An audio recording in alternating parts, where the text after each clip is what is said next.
Sejam todos bem-vindos ao canal Companheiros da Luz.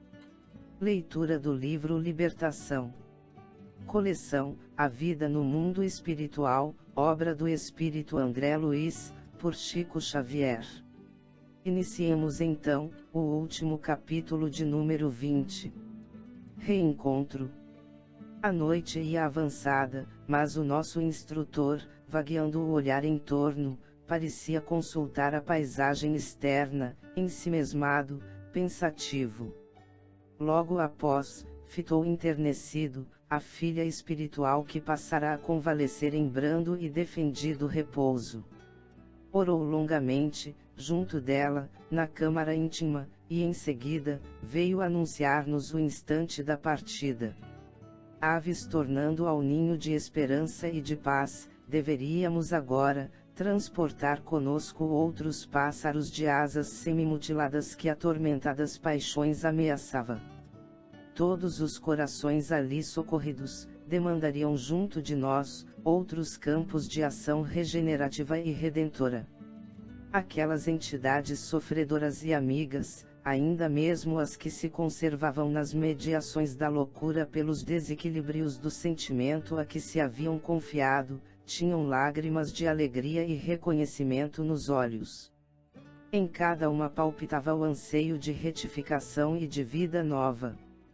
Por isto mesmo, talvez, cravavam o olhar inquieto e jubiloso em nosso orientador, como que a lhe devorarem as palavras. Todos os companheiros incorporados à nossa missão destes dias, avisava Gubil paternal, desde que se mantenham perseverantes no propósito de auto-restauração, seguem ao nosso lado, com acesso aos círculos de trabalho condigno, onde estudantes do bem e da luz lhes acolherão, com simpatia, as aspirações de vida superior. Espero, contudo, que não aguardem milagres na esfera próxima. O trabalho de reajustamento próprio é artigo de lei irrevogável, em todos os ângulos do universo. Ninguém suplique protecionismo a que não fez jus, nem flores de mel às sementes amargas que semeou em outro tempo. Somos livros vivos de quanto pensamos e praticamos, e os olhos cristalinos da justiça divina nos leem, em toda parte. Se há um ministério humano, na crosta da Terra, determinando sobre as vidas inferiores da gleba planetária, temos, em nossas linhas de ação, o ministério dos anjos, dominando em nossos caminhos evolutivos. Ninguém trai os princípios estabelecidos. Possuímos agora o que ajuntamos no dia de ontem e possuiremos amanhã o que estejamos buscando no dia de hoje. E como emendar é sempre mais difícil que fazer, não podemos contar com o favoritismo, na obra laboriosa do aprimoramento individual, nem provocar solução pacífica e imediata para problemas que gastamos longos anos a entretecer. A prece ajuda, a esperança balsamiza, a fé sustenta, o entusiasmo revigora, o ideal ilumina, mas o esforço próprio na direção do bem é a alma da realização esperada. Em razão disso, ainda aqui, a bênção do minuto, a dádiva da hora e o tesouro das oportunidades de cada dia hão de ser convenientemente aproveitados se pretendemos santificadora ascensão. Felicidade, paz, alegria, não se improvisam. Representam conquistas da alma no serviço incessante de renovar-se para a execução dos desígnios divinos. Felizmente, desde agora estamos abrigados no santuário da boa vontade e, ainda neste instante, cabe-nos não esquecer a promessa evangélica. Quem perseverar até ao fim, será salvo. A graça celestial, sem dúvida, é um sol permanente e sublime. Urge, porém, a criação de qualidades superiores em nós, para fixar-lhe os raios e recebê-los. Doce intervalo mostrou-nos a alegria reinante. Salutar otimismo transbordava de todos os rostos. Saldanha, de olhos fitos em nosso dirigente, confundia-nos pelo pranto de contrição purificadora, a correr-lhe, abundante, dos olhos. Antes que o nosso instrutor pudesse retomar o fio da palavra encorajadora e vigilante, algumas irmãs entoaram formoso hino de louvor à bondade do Cristo, com visível desassombro no olhar firme, antes ansioso e dorido, enchendo-nos o coração de intraduzível bem-estar. Raios de safirina luz derramaram-se profusamente sobre nós, enquanto as vozes harmoniosas e singelas se espalhavam, em derredor, tangendo-nos as fibras mais recônditas, nos recessos do ser. Terminado o cântico melodioso e tocante que nos recordava os pensamentos sublimes de inolvidável Salmo de Davi, o instrutor retomou a palavra e informou que, não obstante as santificadas alegrias daquela hora, a batalha não estava finda. Faltava-nos o epílogo, esclareceu com inflexão mais grave na voz. Matilde antecipara-se, de modo a esperar-nos em região intermediária, em cujo clima vibracional lhe seria possível materializar-se, de novo, aos olhos de todos, realizando o sonhado reencontro espiritual com o filho de outras eras que, a breve tempo, nos procuraria na condição de vingador. Evidenciando manifesta preocupação no olhar muito lúcido, o nosso orientador prosseguiu esclarecendo que Gregório, ciente das novidades havidas no drama de Margarida e informado acerca da renovação de muitos companheiros e colaboradores dele, agora francamente inclinados ao bem, entediados da ignorância e do ódio, da perversidade e da insensatez, se revoltara contra ele, Gubbio, dispondo-se a buscá-lo para um ajuste de que se julgava credor. Explicou, emocionado, que num duelo espiritual, como aquele a esboçar-se, esperava de todos nós o auxílio eficiente da prece e das emissões mentais de amor puro. Não deveríamos receber os duestos e insultos de Gregório por ofensas pessoais, nem levar suas atitudes à conta de maldade ou grosseria. Competia-nos observar-lhe nos gestos de incompreensão a dor que se lhe cristalizara no espírito oprimido e inconformado, vendo-lhe nas palavras, não a maldade deliberada, mas sim, a eclosão de uma revolta doentia e infeliz que não poderia prejudicar e ferir senão a ele próprio. O pensamento é uma força vigorosa, comandando os mínimos impulsos da alma, e se nos entregássemos à reação espiritual, armada de ódio ou desarmonia, pactuaríamos com a violência, impedindo, não só a manifestação providencial de Matilde, a benfeitora, mas também a renovação de Gregório, que guardava a inteligência centralizada no mal. Emissões de mágoa ou revide colocar-nos-iam em trabalho contraproducente. As vibrações de amor fraternal, quais as que o Cristo nos legou, são as verdadeiras energias dissolventes da vingança, da perseguição, da indisciplina, da vaidade e do egoísmo, que atormentam a experiência humana. Além disso, tornou o instrutor bondoso, cumpria-nos considerar que aquela mente transviada do trilho divino se caracterizava muito mais pela moléstia do orgulho ferido e impenitente, que pela perversidade. Gregório era tão somente um infeliz, quanto nós mesmos em passado próximo ou remoto, acicatado por rebeliões e remorsos interiores a lhe desajustarem os sentimentos. Merecia, por isso mesmo, nossa dedicação carinhosa e confortadora, ainda mesmo que nos visitasse com aparências de celerado ou de louco. Nossa conduta, aliás, nada apresentava de surpreendente, em semelhante capítulo, porque não fora para ensinar-nos outras lições que o Cristo trabalhara em benefício de todos e padecera na cruz, sem ninguém. Notificou-nos, ainda, que o sacerdote das sombras se faria acompanhar, em sua vinda até nós, de muitos companheiros tão envenenados mentalmente quanto ele, e que, contra essa equipe de criaturas inimigas da luz, cabia-nos formar um todo de defesa harmônica, através da fraternidade legítima, da oração intercessora e do amor espiritual que se compadece e age em favor da restauração do bem. Valendo-se da pausa que se impusera, natural, Saldanha perguntou ao nosso mentor se não devíamos organizar pelo menos um movimento coordenado de repulsão enérgica, ao que o dirigente, sábio e amigo, respondeu sorrindo. Saldanha, em companhia do mestre que abraçamos, só há lugar para o trabalho sadio, com entendimento das lições de sacrifício e iluminação que nos deixou. Não acredites que um golpe possa desaparecer com outro golpe. Não se cura a ferida, aprofundando o sulco da carne em sangue. A cicatriz abençoada surge sempre à custa de enfermagem, remédio ou retificação, com ascendentes de amor. Quem pretende o reinado do Cristo entrega-se a Ele. Somos servos. A defesa, qualquer que seja, pertence ao Senhor. O ex-perseguidor calou-se, humilde. Decorridos alguns minutos, algo constrangidos afastamo-nos, em bloco, da vivenda em que tantos ensinamentos preciosos havíamos recebido.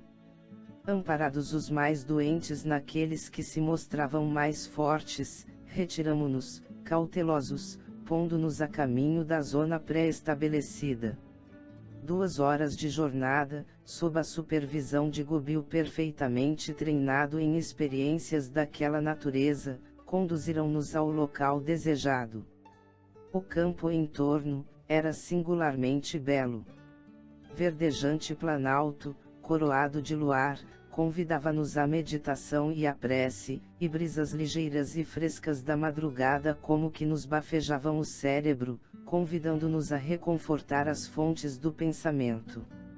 Nosso instrutor fez sentar em semicírculo, compelindo-nos a recordar várias cenas evangélicas e informou, com visível emoção, que, segundo mensagem particular por ele registrada, Gregório e os dele já se haviam colocado em nosso encalço e que, se alguns dos companheiros procurassem evitar-lhe a presença, qualquer fuga, em nosso agrupamento, se fazia impraticável, em virtude de a elevada percentagem de peregrinos, ali reunidos, se revelarem incapazes de volitação em alto plano, pela densidade do padrão mental em que se mantinham. Cabia-nos, pois, agora, a atitude de oração e expectativa amorosa de quem sabia compreender, ajudar e perdoar. Do zimbório estrelejado de Sião valiosos estímulos para nós. Constelações tremeluziam distantes, enquanto a lua, silenciosa e bela, parecia disposta a testemunhar-nos o esforço cristão. Reparei que o nosso dirigente, insulado na relva macia, assumia a mesma posição de instrumento mediúnico, qual acontecera na reunião que vinhamos de efetuar, porque me entregou, confiante, a direção da Assembleia, o que aceitei, dentro de preocupação extrema, embora sem hesitar. Providenciada semelhante medida, Gubil passou a elevada condição mental, por intermédio da oração. Acompanhamo-lo, reverentes. Não havia gosto para conversações estranhas ao problema delicado daquela hora. Demorávamo-nos em observação expectante, quando o ruído longínquo nos anunciou a alteração dos acontecimentos. O instrutor, não obstante palidíssimo, dando-nos a ideia de que já se achava em comunicação com entidades superiores e imperceptíveis ao nosso olhar, mais uma vez nos exortou ao silêncio, à paciência, à serenidade e à prece, recomendando-nos seguir todos os fatos, sem revolta, sem mágoa e sem desânimo. Não foi preciso esperar muito.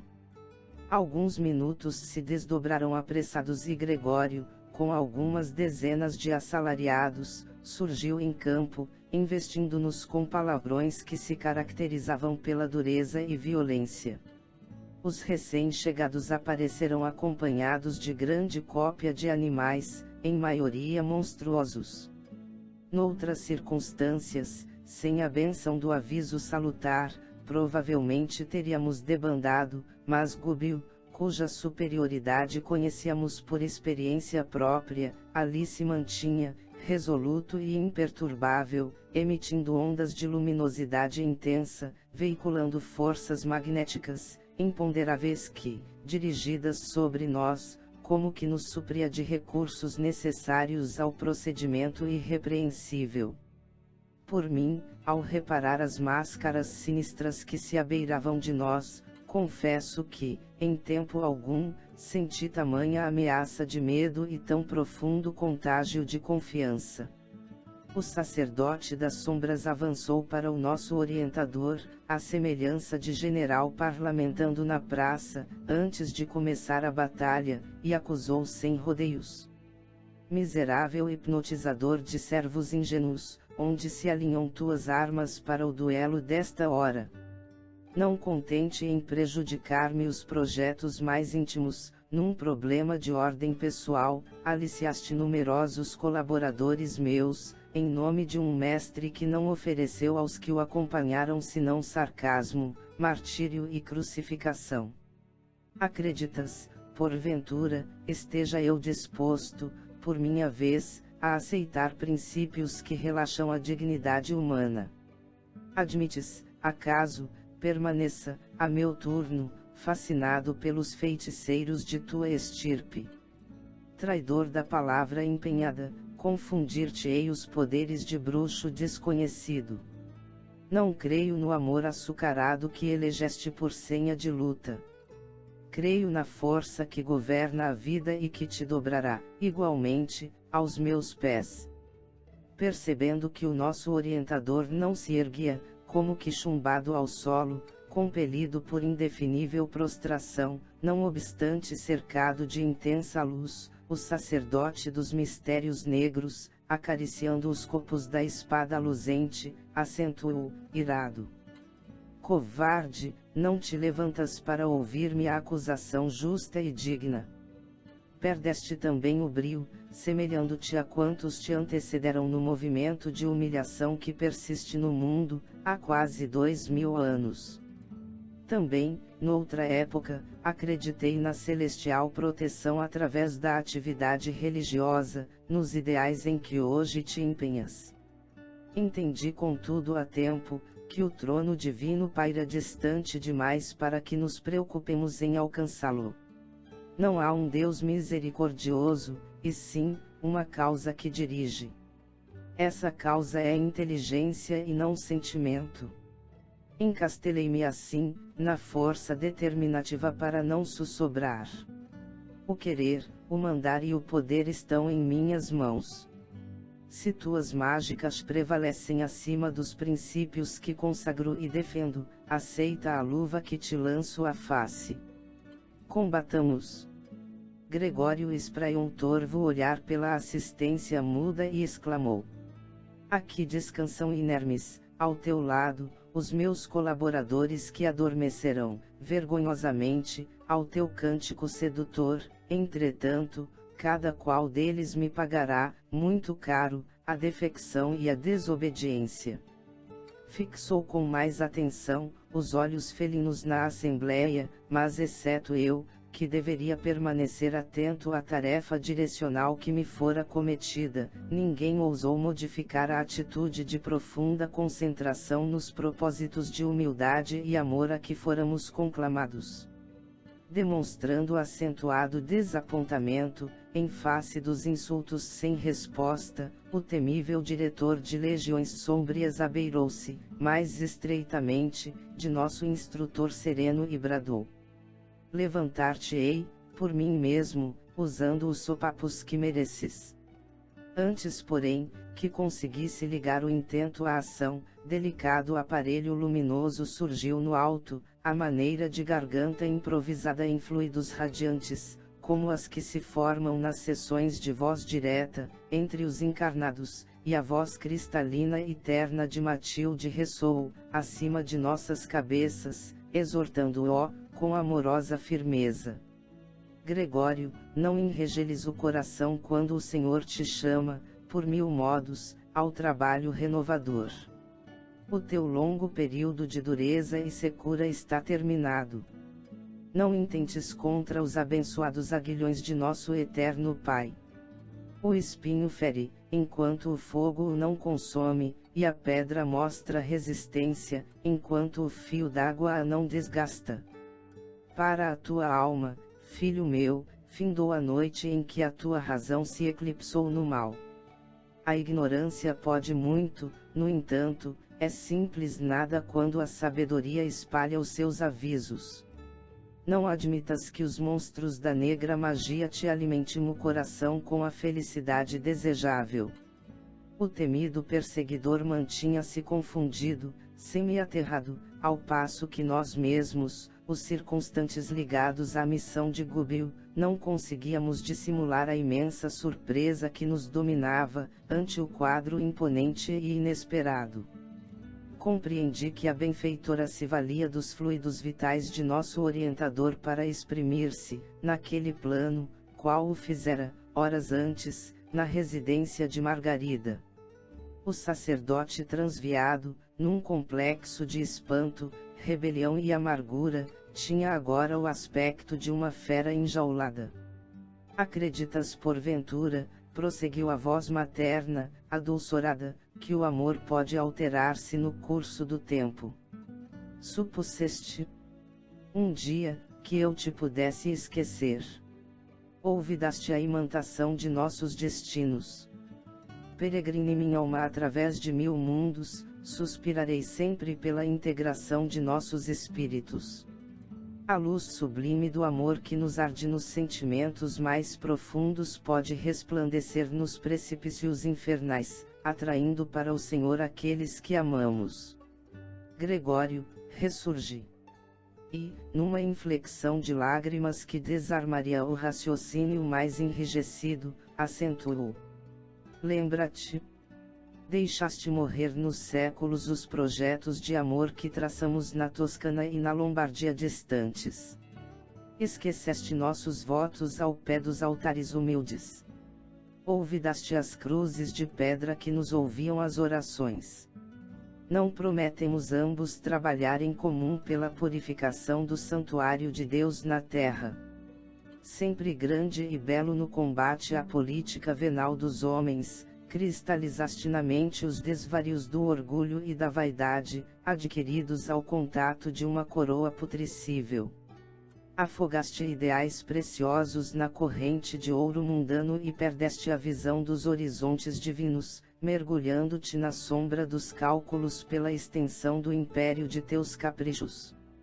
Incensaste a grandeza dos poderosos do mundo em desfavor dos humildes, incentivaste a tirania espiritual, crendo-te possuidor de autoridade infalível, e supunhas que o céu, além da morte, nada mais fosse que simples cópia dos tribunais e das cortes da terra. Tremendos desenganos surpreenderam-te o despertar, e embora humilhado e padecente, coagulaste os pensamentos no ácido venenoso da revolta e elegeste a escravização das inteligências inferiores por única posição digna de conquistar. Durante séculos, tens sido apenas rude disciplinador de almas criminosas e perturbadas que o túmulo encontrou na imprudência e no vício. Não te doerá, porém, filho meu, a triste condição de gênio desprezível. Semelhante pergunta não morre sem resposta. Falam por ti o imenso tédio do mal e a profunda solidão interior que presentemente te invadem as horas. Aprendeste com infinito desapontamento que os tesouros divinos não repousam em frias arcas de valores amoedados e sabes, agora, que Jesus dispõe de escasso tempo para frequentar basílicas suntuosas, não obstante respeitáveis, porque da escura senda humana emergem soluços de peregrinos sem luz e sem lar, sem arrimo e sem pão. Via-se que a benfeitora, quase asfixiada pela emoção, apresentava enorme dificuldade para continuar, mas, após longa pausa, que ninguém ousou interromper, prosseguiu comovida. Como pudeste esquecer, por alguns dias de autoridade efêmera na terra, as nossas redentoras visões do Cristo angustiado na cruz.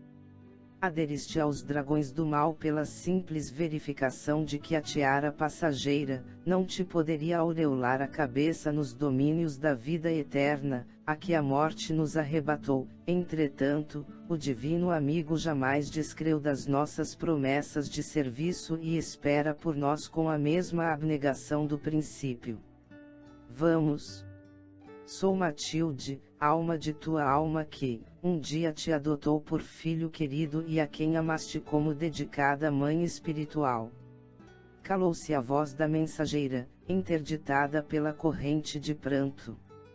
Foi então que Gregório, fazendo quanto lhe era possível por manter-se de pé, gritou, como ansioso por fugir a si mesmo: Não creio!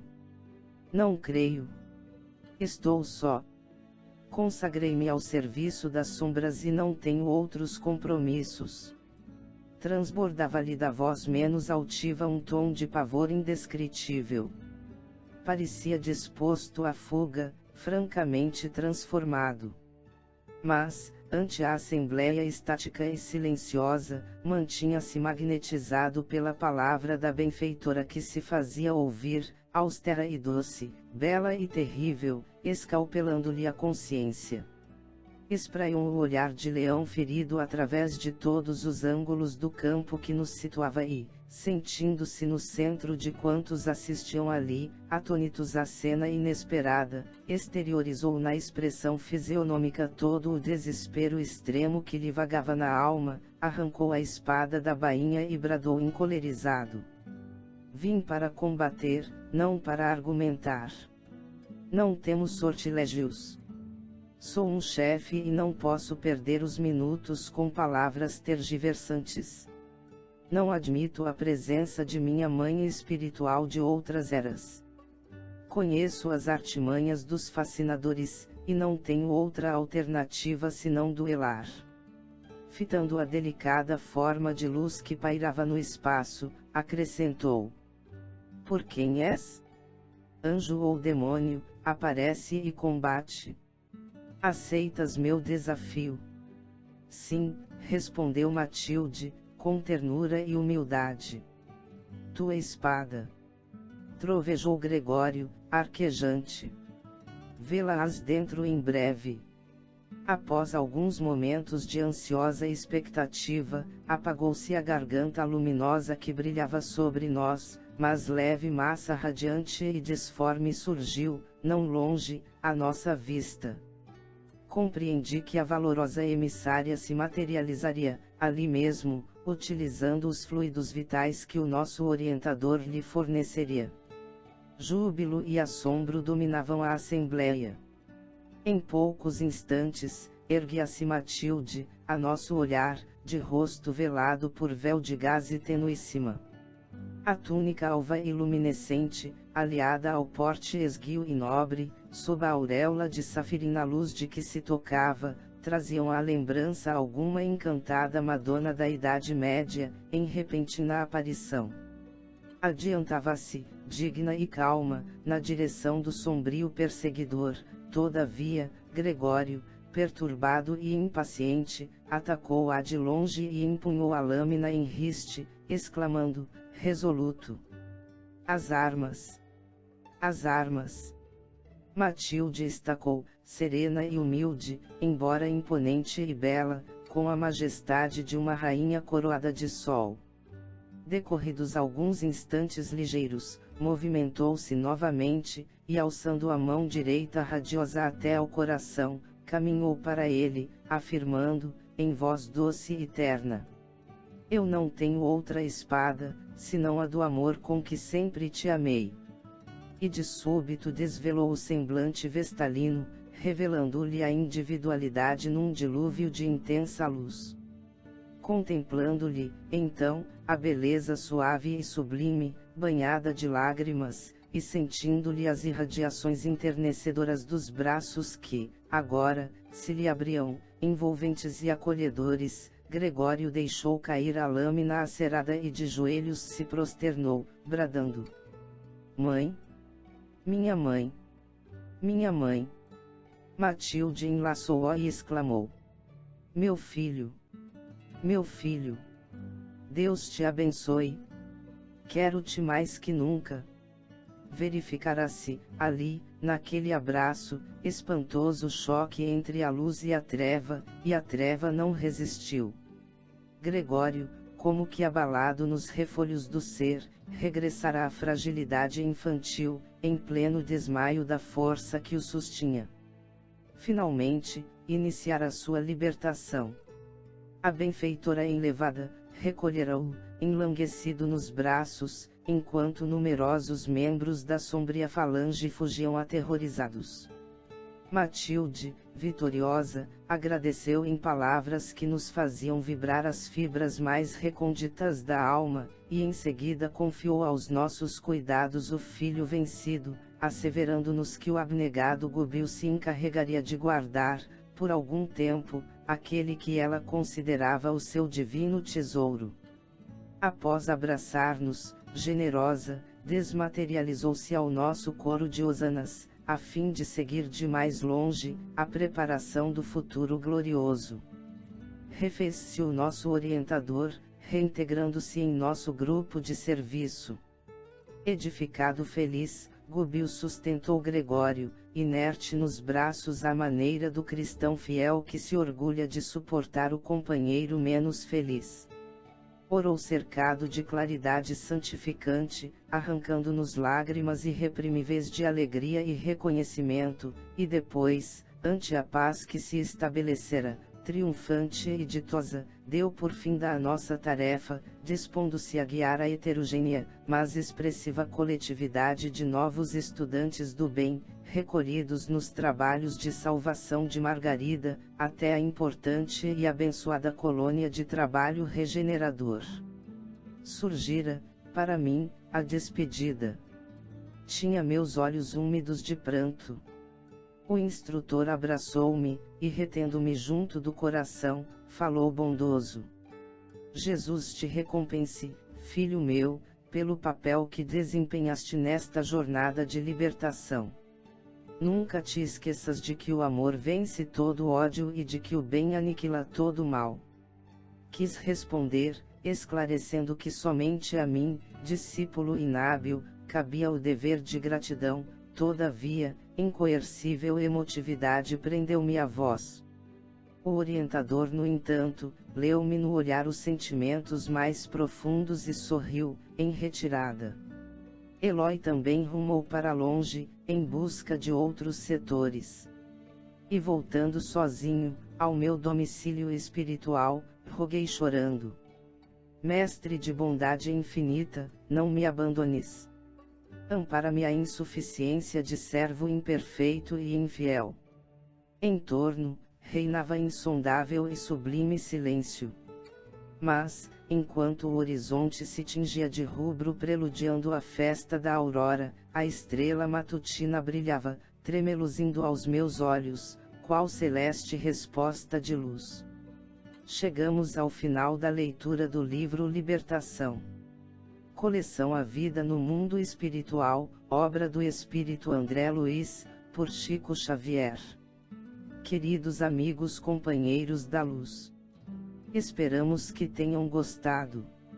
Não percam a leitura do próximo livro da coleção, A Vida no Mundo Espiritual, intitulado Entre a Terra e o Céu.